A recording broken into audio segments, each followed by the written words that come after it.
All righty. So good afternoon, everyone. Once again, I am Shamar Herron, Deputy Director of Michigan Works Southeast, and I would like to welcome you to today's panel discussion regarding the future of work. Before we begin our discussion, let me introduce our panel members. So I'll start with my good friend, Jason Palmer. He is the Director of the Michigan Bureau of Labor Market Information and Strategic Initiatives. In this position, he leads professional and technical staff in the development of economic and workforce research projects. He also assists in the production of all Bureau publications, represents the department at national and state conferences, such as this one, and community summits. He also manages deliverables for several federal funding streams, including grants from Wagner-Pfizer, the Employment Training Administration, and the Workforce Investment Act. And I think that's the Workforce Investment and Opportunity Act. And serves as a department. Bio, huh? Yeah, it's all right though. And serves as a department liaison with various state, national, and international organizations. When Kevin joins, I think I'll do his bio then, if you're okay with that, Jason. Oh, sure, yeah. All right, great. So welcome, Jason. Thank you, Shamar. So let's get started with today's discussion, and we're going to kick it off with you, if you don't mind. Sure. So you recently reported in Michigan's labor market news that Michigan unemployment is, or excuse me, no, we're going to rewind that. You recently reported in Michigan's labor market news, Michigan's employment is projected to be flat over the next decade. Can you tell us more about that? Yeah, so a couple things. First of all, I love the question because it shows that you're reading our monthly labor market news, which is great to hear. And I would encourage all of you to sign up through our website or visit our website to check these out. Every month we put out a publication, 35 pages long or so, 28 to 35 pages, in every month we give an update on, employment and, the unemployment rate, jobs, a number of different sort of, each month, features, but every month we also tackle sort of a bigger topic. And what Shamar is referencing is very recently we featured our 2018 to 2028 long-term employment projections. And so if you were reading that feature, you would see all of our analysis about, what we expect to happen to jobs in the next 10 years over that 10-year period. Probably one of the things you would notice first that would probably be a little surprising to you is that employment is expected to be pretty much flat. And if you followed our data for a while, oh, hey, Kevin. Okay. I am. Made it. Welcome. If you followed our data for a while, you would be surprised by that by that flat growth, because you're used to seeing things like 7% growth, 7.5% growth. Going back to as long as I've been here, we've always had some level of growth expected over the 10-year projection time frame. So why are we expected to be flat now? It's not a change in our labor market per se. It's more of a methodology change that we should have been doing for a long time. What our population or what our employment projections do is they consider, employment in a base year, and we have econometric models that our SMART team use along with data that they collect from all of you on the ground to sort of project where jobs will be in 10 years. Well, it's sort of natural that has to be limited by something. You can't have growth that exceeds, your population. You can't have growth that exceeds your labor force. But yet we were showing growth that would actually exceed the labor force level. about 3-4 years ago, we started doing long-term population projections and our labor force projections. This was important to give all of you data on, population, which we'll talk about, I'm sure, today if it comes up. But this was also important for all of our other data products, because once we have a labor force projection, that is where will the size of our workforce be in 5 years and 10 years and 20 years, we use that as an input into our models to project employment. Well, sure enough, when we do that, our employment cannot grow, like I said, more than our labor force. And Shamar, that's why you're seeing flat growth through 2028. It's because our labor force is expected to grow at a slow rate and then eventually turn negative, as is our population. Now, what might be surprising to you is if you pulled this same data, and every state has similar data, right? Every state has these projections. If you pulled that for all the states in the country, you would see sort of two buckets of states. You would see buckets that have, projections that incorporate their labor force projections and states that don't. Michigan is one of the few states that do. And that means that we might look a little bit worse compared to a state that does not. But what you should know is that our numbers are better because they are considering that ceiling. They're more reflective of the growth patterns or population and workforce patterns. Right. That's right. And really, I think,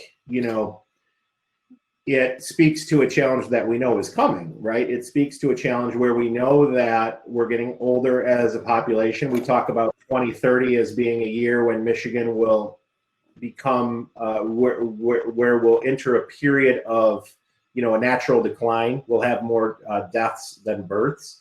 So as we approach 2030, we know that we're not going to have the size of the workforce in 2035 and 2040. So it is reflecting our new reality. Wow. Thanks for that. But I think it also speaks to making sure you're looking at, like you said, your methodology and going back and making adjustments where necessary. That's right. We appreciate you all making those adjustments in real time for us. Yeah, we got a great team, Shamar, doing this stuff. We get a lot of, it's the staff who push folks like me to be sure that we're, getting the money to do the work to get better data for all of you. So we appreciate it. And we want to welcome Kevin Stotts. Kevin, how are you? Uh-oh. Kevin? I'm doing well, Shamar. Thanks for having me. I apologize, everyone, for being a little late. Well, they said you'll help clean up after the conference is your pittance for this. So let me tell folks a little bit about you, Kevin, if you don't mind.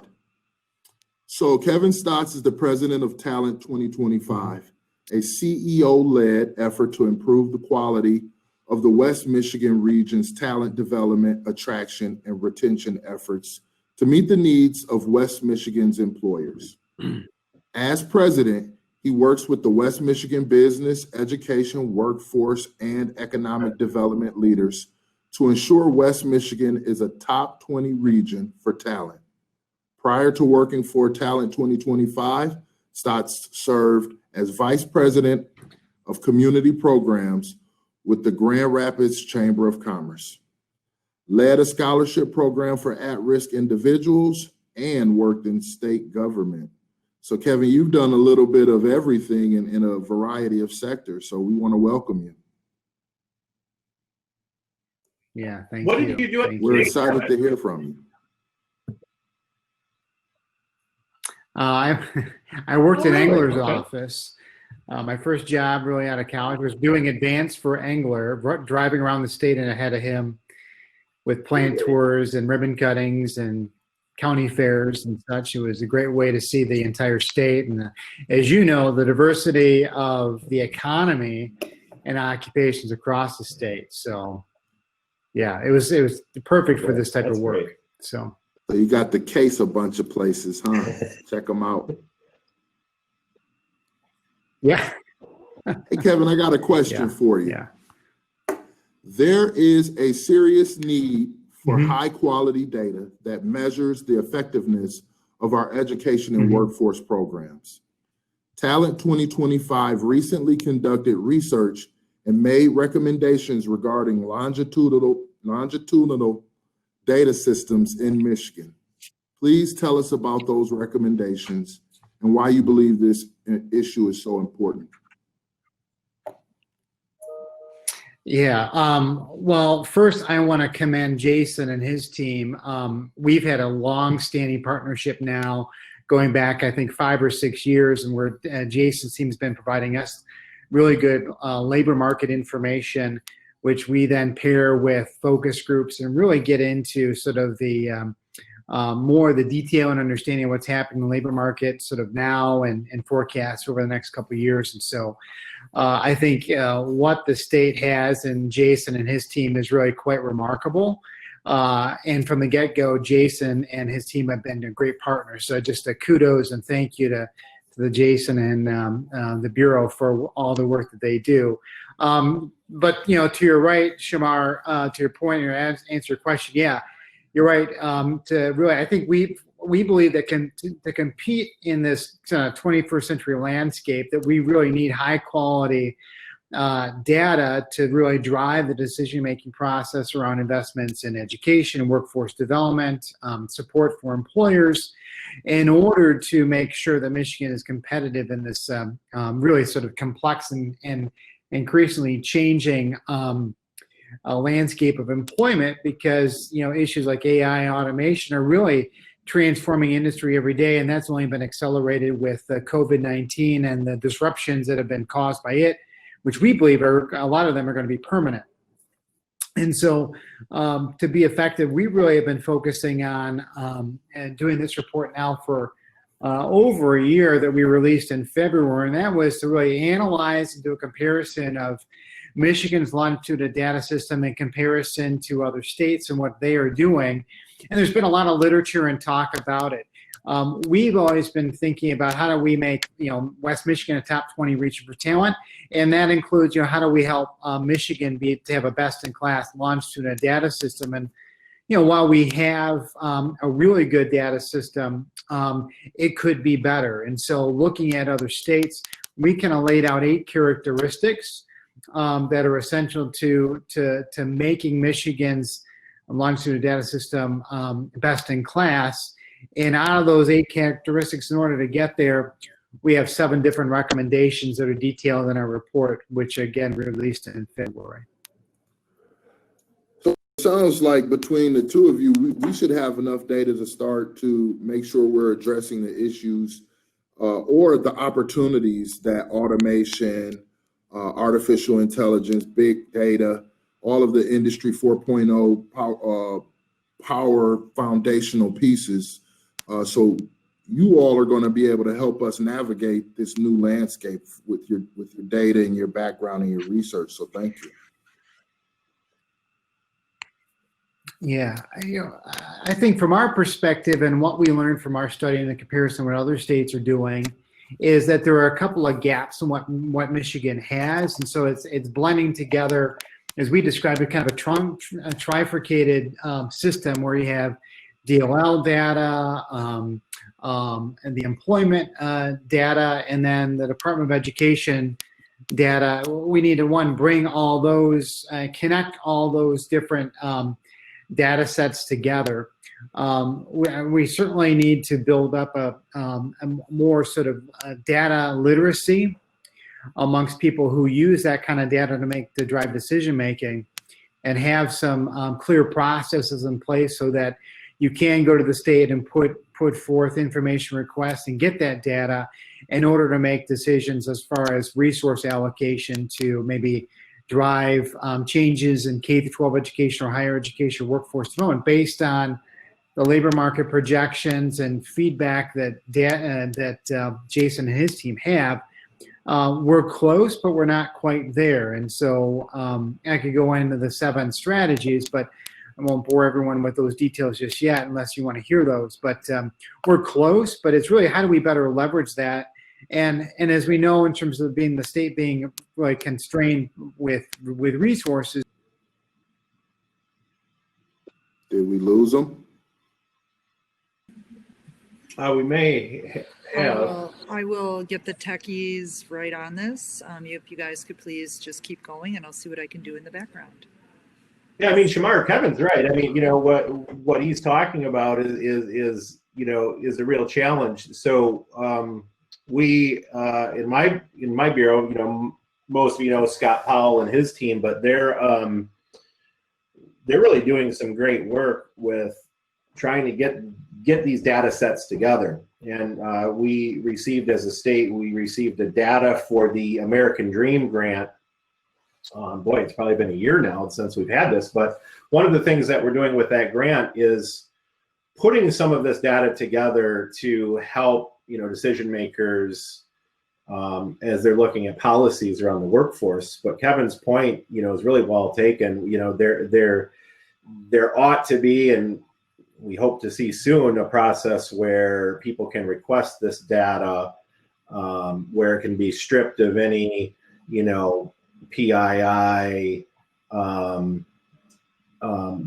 be used to help, your local boards make these decisions. So I'm not exactly sure if that's where Kevin was going to end that, but I completely agree with him. And another thing I would say about Kevin's group is they've really pushed us to be better.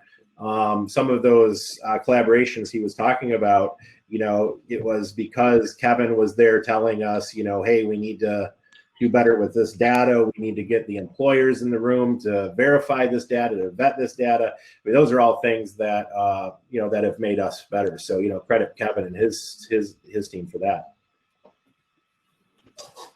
So Kevin, welcome back. And so we were just talking about how do we take this data and allow, on a more local level for our workforce boards and the Michigan Work system to be able to palletize or make this data more palatable so that we can make some decisions on behalf of the individuals that we serve. I didn't know if you had a point that you wanted to finish around that initial question of the longitudinal data, or if you wanted to move on.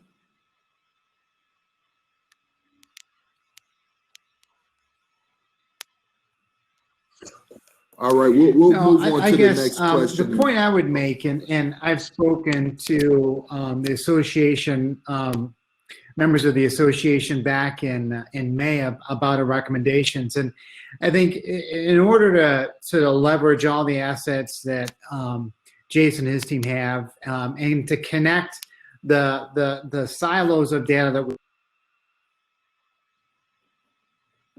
we wage, et cetera, we really need to advocate with legislators in Lansing and administrators to implement some of these, these recommendations, and even to the point of creating a fund so that organizations can request the information, and even making sure that we have sort of succession planning and the talent in the state departments to be able to pull and utilize this data. One of the really concerns that we have that came out of the report is those who know how to access and pull together this data at the state of Michigan is really kind of in the heads of a small group of people. Through illness, some retirements, and other disruptions, you could quickly lose the thought leadership and the knowledge of how to pull all that data together. So even a promotion. I'd say really putting a policy push to really take our LDS to the next level is really a priority for ours, that we have, that really could leverage everything that we have at the state, like other states are doing already. Great, thank you. So I'll move over to a question for Jason. A recent issue of Michigan's Labor Market News featured an article entitled Michigan's Employment Outlook Through 2028. Please tell us about the outlook and how the COVID crisis has impacted the employment outlook. Yeah, that's a good question. So we talked about the outlook through 2028, right? And this is where we're projecting, flat growth in employment. But I think the real fun of that question is, what does COVID have to do with this? And the short answer is really nothing. So these long-term projections are long-term projections. So sort of implicit in the methodology is this idea that the labor market is going to be at full employment at the end of the projection cycle. So it sort of presupposes that over a 10-year period, we will have a recession and we will have a recovery. Now, we could talk about whether that's a good assumption or not, but it is baked into our projections. It's called the full employment hypothesis. Without that, you could, assume an economy is not in a steady state, but instead is, declining or, growing, whatever. But that's how we do it. That's how other states do it. So this flat growth that we're seeing, if you looked at our last set of projections, the 2026 projections, and put them next to the 2028 projections, you would see, the 7% growth compared to 0% growth or flat growth. And you might say to yourself, boy, that must have a lot to do with COVID. But like we talked about, that's really more of a methodological change. So while our long-term employment projections, which you all can access through products such as our career outlooks, those are available for our regions, those are available for the state, through our Hot 50, which are available through our website. I mean, so those are just the products. You can get the raw data too. What we don't know, what we're all trying to think about right now is while the occupational mix may not change on the Hot 50 or in the different products that we have, the way we work is absolutely going to change, not just a result of current events, but when I talked to this group last year with Lou Glazer, we spent a lot of time talking about what does the future of work look like as far as, machine learning, and automation and augmented reality, all these different ideas that were changing how we work.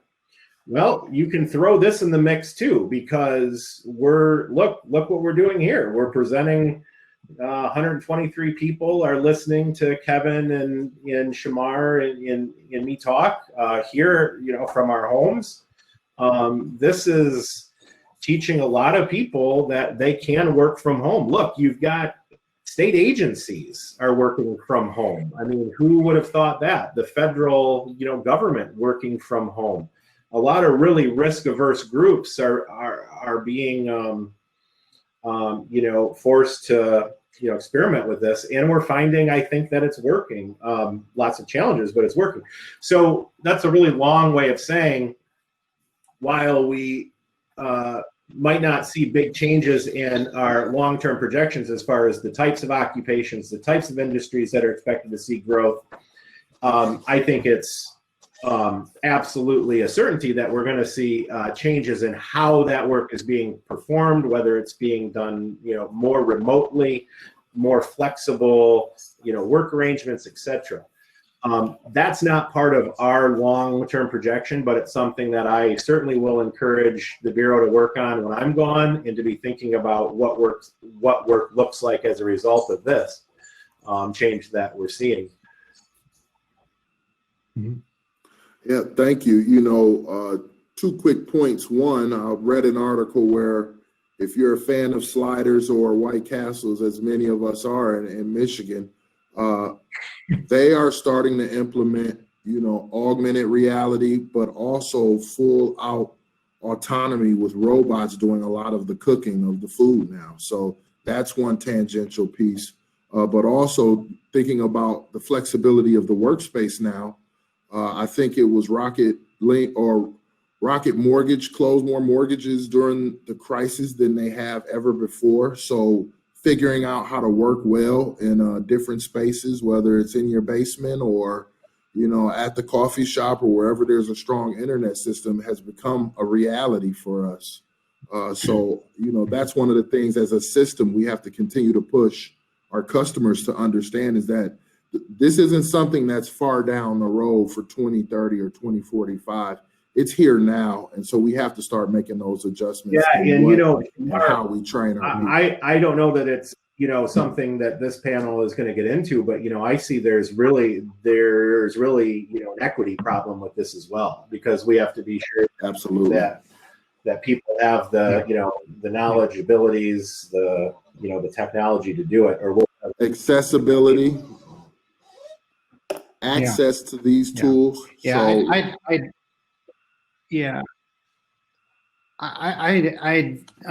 add on to what Jason's said, because it's a big issue of equity. We've been doing analysis looking at the impact of the economic crisis that resulted from the pandemic, going back to the start of it in March to the gradual recovery here in Michigan, and women, Hispanics, Blacks, and millennials were most affected by the economic crisis that ensued when we had to rightly shut down much of the state in order to stop and slow the spread of the virus. And I pointed and I mentioned this and kind of gave an answer to it to Elizabeth in the chat window. But there are going to be occupations that are going to be permanently disrupted, and a fewer number of those occupations as a result of the processes, Shamar, that you just talked about White Castle implementing, in order to avoid health risks to customers or employees, use of automation, et cetera, is really kind of cut down on that. And I've seen reports that some companies have found a way to do 90% of 40% of their operations with 10% of their employees. And that's manufacturers. So employers are adapting pretty quickly to utilizing technologies in place of people. But it takes people to use those technologies, and so you have this higher higher level of education skill required. And so when those lower skill, lower education jobs go away, there are going to be fewer jobs for them to go into, and so we have to make that transition for those people to move in those higher order jobs. And I think it's incumbent upon the Michigan Works agencies to sort of talk with their clients about what they need to be doing, and they just can't rest in and rely on that job is always going to be there. It has to be a mindset of growth, that you're always trying to improve your education skill. I think the other thing too, and this was in our recent report on the future of work, McKinsey did a one on the world, active AI and automation, the second on the US, and really puts Michigan kind of in this band of states and cities like Detroit and Grand Rapids, and I think they're all of Michigan, in this kind of tipping point. And if we don't have the right strategies, workforce and education, to meet that need, we're going to find ourselves falling behind other states who just are inherently, because of the nature of work in those communities, are accelerating in the accumulation of jobs and employers. And that's a real risk for our long-term economic competitiveness. Absolutely. And so along those same lines, Kevin, I'd like to talk to you about some of the work Talent 25 has been doing with Calvin University's Center for Social Research to aggregate the primary and secondary research on the future of work, with the goal of creating a conversation on what transformation strategies are necessary to ensure Michigan's education, workforce, and employers' efforts will ensure we are preparing for a future that is arriving a lot faster due to COVID. So can you share some of that information about the work you've done with that, and how we as a system can get involved? The point of this was not to do original research on the future work. There's been plenty of primary and secondary research and reports on this. What we sought to do is just aggregate all that, distill it down to the essential meaning. What does this mean for Michigan? And then we've been having conversations with leaders in different sectors of the talent system, K through 12, higher ed, workforce development, and employers, and say, if this is the reality, and we're sort of in this march towards, this future that, this just has accelerated because of COVID. What does that mean for our systems? Are our education systems and workforce systems set up to meet this reality head on as it arrives and prepare people for this future of work? And so we've had one focus group with workforce leaders. Would love to have another one with more workforce leaders across the state. We've had some really good insight from the workforce leaders who participated, but our intent is to identify, are there policies or programmatic responses, and for workforce development leaders, for higher ed, for K-12 education, in order to prepare, students and adults for this future. And I think the nut of everything in this report is the emphasis on soft skills or 21st century skills. We call them employability skills. And there's 16 that are identified in ONET data, which Jason and many of you on this call will be familiar with. It's those softer skills and traits that are going to allow people to be resilient in this really much more complex labor market of the future. Wow, thank you. It's an interesting debate because, you go back to last year again when, Lou Glazer was really making the case that it's not, I'm not speaking for Lou, of course, but what I heard him say is, it's not job specific skills that we need to be teaching. It's sort of general skills. And, it is not the specialist who succeeds. It's, generalist. I know that was quite that got to be, there was some passion around that presentation. Yes, it was. And, I don't, not here to pick one side or the other, but I think it is an interesting debate. Yeah. Along with the notion that we need to be lifelong learners, right? We don't stop learning. We need to be upskilling all the time. Kevin, you were going to say something? Yeah, I would say that, there's things I really agree with Lou on and things I disagree with Lou on. I think the greater technical knowledge, post-secondary credentials, be it degrees or certificates, are really going to be necessary because you see that across the board in terms of employment growth and demand by employers. But it also requires those softer skills to be able to navigate. So the problem solving, I'm just trying to find the slide. So, it's adaptability, analytical thinking, attention to detail, empathy, dependability, innovation, integrity, leadership. It's those softer skills that are going to help people be more successful. And all the data shows us, if you have a higher order of any of those skills, and these 16 skills that we're talking about, and happy to share the report, you get paid more money. You're just more effective at your occupation, be it in a technical occupation or in management, business, healthcare, et cetera. And so that it's really kind of a pairing, but the expectation that you can just have a high school diploma and go and get a job is those days are long gone. You have to have something. Even the same would be true in construction. You have to have these other soft skills in order to work in teams and be effective. And I'd add one more. Not only do you need the credentials and post-secondary education, as well as the soft skills, but some folks really need support systems. So when we start to talk about our marginalized individuals who just by where the zip code they were born in have less resources, we know that they're going to need more support systems to ensure that they have sustainability and viability in their work. Yeah. So I want to start to jump into a couple of questions, if we can, just for the panel, for each of you to answer. So let's jump into this first one, which is Michigan Works is going to be integral in helping the state recover from the COVID crisis as we assist job seekers with pursuing training and other career paths. How do each of you see us working together with you as our state recovers from the COVID crisis? And Jason, we're just going to act like you're Stan. You're here not only in spirit, but we're gonna wrestle to keep you here for a while. So you want to start this one off? And if you need me to repeat the question, let me Sure. know.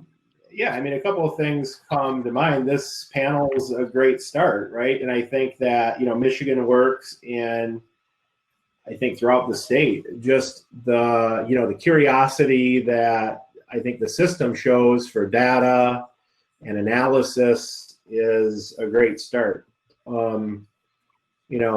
We've all heard that expression about, data by itself is sort of meaningless. It can actually crowd you, can crowd out. It can lead to bad decisions. It's that analysis. It's, the insights that you get from data. And I think the fact that people are tuned into this, and that we keep talking each year about data, and, several of the workshops, that's a good sign. As we begin to recover from the pandemic, I think there's a lot of questions that we should be asking, that we are asking, that we can answer with both the sort of traditional data that we have and the administrative data that we have. To Kevin's point on the administrative data. With the traditional data, what are the industries that have lost the most jobs during the pandemic, and when and to what extent and when will those jobs come back? What types of workers' skills are needed for those jobs when they come back? Those are all really important questions that we can answer with sort of, existing data. What are the in-demand jobs in the short term and in the long term? Existing data. What firms have vacancies now? Existing data through our job vacancy surveys. So there's all kinds of data that we sort of have on the shelf that, you can be getting from, from our groups like Kevin's, so on. Those are sort of that, traditional sources that many of you are engaged with. There's a whole host of other questions that we can answer with that administrative data that Kevin is talking about, and that Scott Powell and his team in our bureau are working on. What types of workers, what are the demographics of workers who have been more affected by the pandemic as far as job losses, and what are the interventions that are most successful at getting them back to work? We can answer that through administrative data. What are the programs that Michigan Works has, or that their partners have, that are more successful at preparing workers affected by job loss at getting into that job, getting that job. So these, I think, are the types of questions. We need to know a whole lot more about the types of people who are claiming UI, either initial claims or the continuing claims. There's all kinds of data that we're sitting on that can be used to help the system, help the people that we're here to help. So use what we got, basically. Yeah, I mean, I think, look at what's there now today to help today, but, like Kevin is doing, keep working, with the state or, policymakers to, get better data and, better insights. Thanks. Kevin, same question. How can we really work together with the work that you're doing as a system of Michigan Works agencies to help the state recover from the COVID crisis? Yeah, well, I've already spoken to the members of the association and Luann about support and helping advocate for the 7 strategies recommendations in our SLDS report. I just put that in the chat window if people wanted to download it and take a look at that. So I think implementing those gets us sort of the putting together and linking together all this great rich data that we have and making it available to decision makers in education, workforce development, and even employers. I think that's number one. I think that's number two. I think the things that Michigan Works agencies and offices around the state are already doing, it's really refreshing to work with, say, our partners in Michigan Works on the west side of the state, and know even what Todd Gustafson's doing with Benton Harbor and connects us quite well, and that there's a lot of effort in sort of aligning to employer demand and being really in tune with that demand. I can just speak to the 3 agencies on the west side of the state because I know more what they're doing, and I think they're doing a really good job towards that. I think Michigan typically has not done a very good job of looking to the future and planning for that future horizon. How do we get there? And without that future planning, I think we're really threatened as a state. And I think the McKinsey report I referenced it should be a really good alarm for all of us if we're not thinking about these things in the long term. But I think Michigan Works does that very well. It does it better than other states. I think the other thing that really I'm worried about is the disruption of these jobs and the people in these lower wage, lower education jobs that are going to be lost, and the disruptions that are occurring, and where do they go? And there's job growth in other occupations and industries, but those require a higher order of education and skill.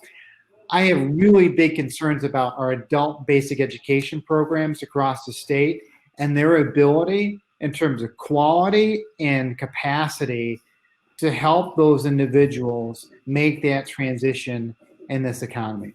Shamar, you talked about the barriers, transportation, childcare, education, and skill are big barriers, navigating the system, et cetera. So we have to do a better job, I think, especially in adult basic education realm, if we're going to help these fellow citizens of the state make this transition. Thank you. I also want to thank Naheed for adding some information to this conversation. We appreciate it. I've got 2 more questions and we've got 13 minutes. So that's my fair warning. At the start of this panel discussion, we talked about the need for high quality data. How do you see your 2 entities working together to address this significant data issue? And I know, Jason, I believe it was you. No. Excuse me. It was you, Kevin, who talked about bringing all of these different systems together earlier in the conversation. Would you like to expand on that, Kevin? Yeah, Jason and his team and others, Scott Powell, we previewed our report with them well before it was released to get their feedback. We'd rather work with our partners within the different state departments and Michigan Works and higher ed and K-12 and build a movement on implementing the things that can improve our lunch student data system to the things and strategies we should be doing so to sort of prepare for that future work. And I see what, the report that SEMCOG is also done on the same topic. We've always been very successful in working with partners in education and workforce development to affect change. And, I think that's how I propose, working with Jason and his colleagues, in the near future. But some of this stuff has got to get done fast. We can't let a pandemic get in the way of the structural things that need to change with how we do things. So you're saying we need to work with some urgency is what I'm hearing. Yeah, most definitely. Jason, same question to you. So we talked about the need for high quality data. How do you see your entity as well as Talent 25 working together to address the significant data issues? Yeah, really nothing to add to what Kevin said. I mean, I think he's right on. And again, I would go back to the reports that we have partnered with his team on. I mean, look, it was the first time.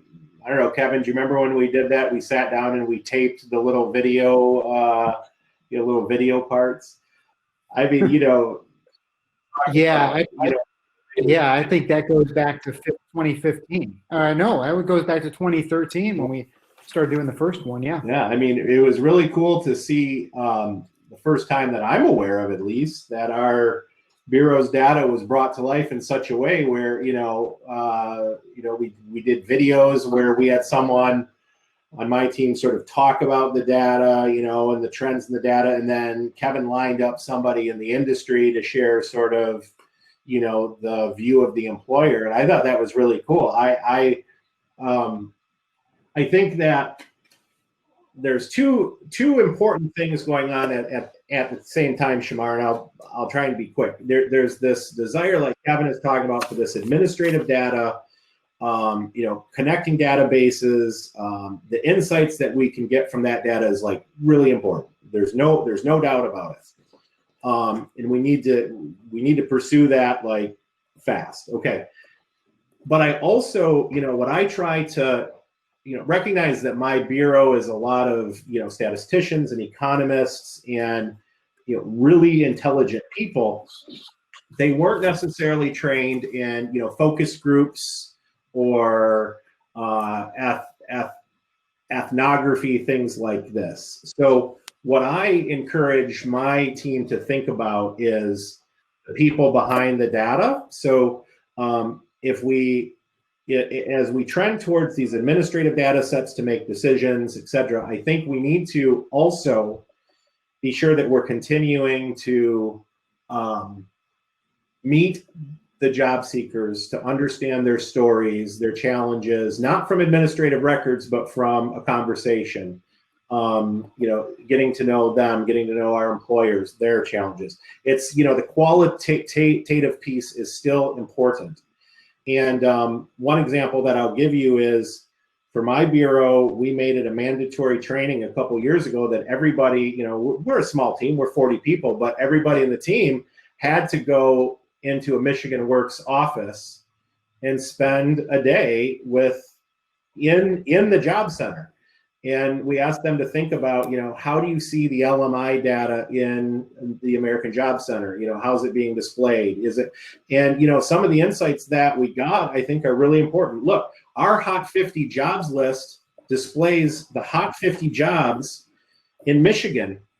These are bachelor's degree jobs for the most part. And we're putting them in an American Job Center, which is wonderful. I mean, I'm not saying that people who come into an American Job Center can't get those jobs, because they can. But I think to tell them these are the only 50 jobs that are hot in Michigan is a disservice to them, because some of them might not want to go get a bachelor's degree. So that's an insight that we gained from our staff being there, seeing how our data is being used. That is the type of information that I want to be sure that we stay on, not just the administrative data and the surveys and the margins of error. We have to get to know our people. And I'll get off my soapbox now. Well, I call it the human element. We look at data, we look at percentages, we look at growth rates, but if you can't attach it to the customers and the clients, as Joe mentioned, whether it's a job seeker or an employer, that data almost becomes a moot point, because it doesn't have the grit to be able to stick to the individuals we're trying to serve.